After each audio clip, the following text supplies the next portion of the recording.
मसीह का प्यारा वचन, ये है वचन, प्यारा वचन, यीशु मसीह का प्यारा। परमेश्वर के धन्य नाम की महिमा हो। प्रभात मनन के 17,569 में आप सभी का बहुत ही विनम्रता के साथ स्वागत करता हूं। आइए आज के मनन के लिए हम पढ़ते हैं तीमुथियुस को भेजी गई दूसरी पत्री अध्याय 3 पद 16। संपूर्ण पवित्र शास्त्र परमेश्वर की प्रेरणा से रचा गया है, उपदेश और समझाने और सुधारने और धार्मिकता की शिक्षा के लिए लाभदायक है। हम पिछले दिन में देख रहे थे कि पवित्र शास्त्र में अंकित बातों को 4 विभागों में विभाजित करके पौलुस यहाँ तीमुथियुस को समझा रहा है। इन 4 विभागों में उपदेश के बारे में हम कल संक्षेप में मनन किए थे।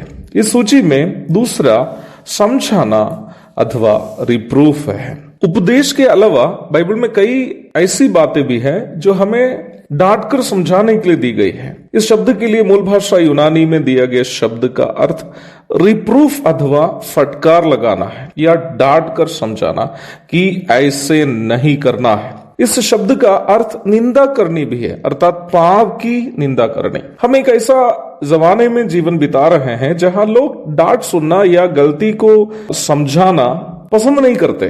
पाप के बारे में प्रचार करने वाले प्रचारकों को वर्तमान जमाने में यहाँ तक अनेकों मसीही लोग भी हीन दृष्टि से देखते हैं। आलोचना, निंदा, डांट आदि ज्यादातर लोग पसंद नहीं करते हैं। लोग केवल तारीफ सुनना पसंद करते हैं। ऐसे लोगों को बाइबल के कई पन्ने बिना पढ़े बदलने पड़ेंगे, नहीं तो अपनी बाइबल से उन पन्नों को फाड़ कर फेंकना पड़ेंगे। क्योंकि बाइबल एक ऐसी पुस्तक भी है जो पाप को दिखाती है, समझाती है, निंदा करती है और उसे दूर करने के लिए चेतावनी देती है। बाइबल जैसे पाप के खिलाफ चेतावनी देती है, ऐसे कोई अन्य पुस्तक नहीं चेताती है। इसलिए ही उत्तर कोरिया जैसे देशों में जहां तानाशाही की गुलामी में लोग तड़प तड़प कर जी रहे हैं, बाइबल पास में रखना या उसका कोई भाग पढ़ना मृत्युदंड के योग्य अपराध है। बाइबल का विरोध करने वाले लोग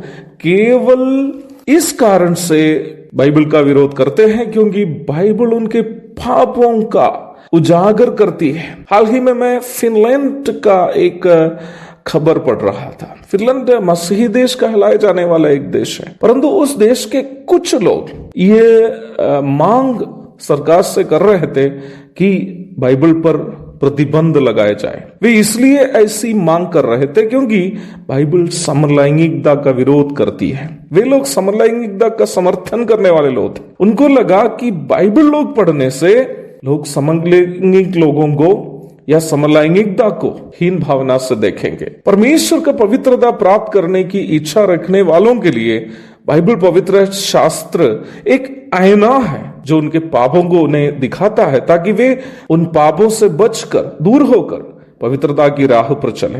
परंतु पाप को पसंद करने वालों के लिए बाइबल एक संकेत है जो आने वाले दंड की याद दिलाती है। बाइबल विश्वासी और अविश्वासी दोनों को चेताती है। पाप में जीने वाले विश्वासियों के बारे में बाइबल विश्वासियों को इस प्रकार समझाती है। यदि कोई भाई कहलाकर व्यभिचारी या लोभी या मूर्ति पूजक या गाली देने वाला या पियक्कर या अंधेर करने वाला हो तो उसकी संगति मत करना। पाप में जीने वाले विश्वासियों के साथ अन्य विश्वासियों के व्यवहार के बारे में यहाँ पर बाइबल समझा रही है कि यदि कोई भाई कहलाकर व्यभिचारी या लोभी या मूर्ति पूजक या गाली देने वाला या पियक्कर या अंधेर करने वाला हो तो उसकी संगति मत करना, वरन ऐसे मनुष्य के साथ खाना भी ना खाना। 1 कुरिन्थी 5:11।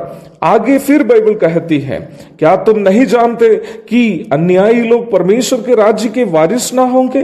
धोखा ना खाओ, ना वेश्यागामी, ना मूर्ति पूजक, ना परस्त्रीगामी, ना लुच्चे, ना पुरुषगामी, ना चोर, ना लोभी, ना पियक्कर, ना गाली देने वाले, ना अंधेर करने वाले परमेश्वर के राज्य के वारिस होंगे। 1 कुरिन्थी अध्याय 6 पद 9 और 10। इन पदों में बाइबल विश्वासियों को चेता रही है कि विश्वासी लोग ना ही इस प्रकार के पापों में सहभागी हो, ना इस प्रकार के पाप करने वाले विश्वासियों के साथ सहभागिता रखें। अविश्वासियों के बारे में बाइबल कहती है, परंतु डरपोकों और अविश्वासियों और घिनौनों और हत्यारों और व्यभिचारियों और ठोनों और मूर्ति पूजकों और सब झूठों का भाग उस झील में मिलेगा जो आग और गंधक से जलती रहती है। यह दूसरी मृत्यु है। प्रकाशित वाक्य 21:8। बाइबल की चेतावनियां हमारी भलाई के लिए है प्यारों, ताकि हम पाप से अलग होकर परमेश्वर के पवित्रता की खोज में रहें। उसके लिए आज का मनन हम सबकी मदद करे। प्रभु के धन्य नाम की महिमा हो। आमीन। भोजन है आत्मा में भूखे कोयल, पानी है आत्मा में प्यासे कोयल, पालन जो करते हैं उसके लिए आशीष पाने का साधन है यह, पालन जो करते हैं उसके लिए आशीष पाने का साधन है ये है वचन, प्यारा वचन, यीशु मसीह का प्यारा वचन।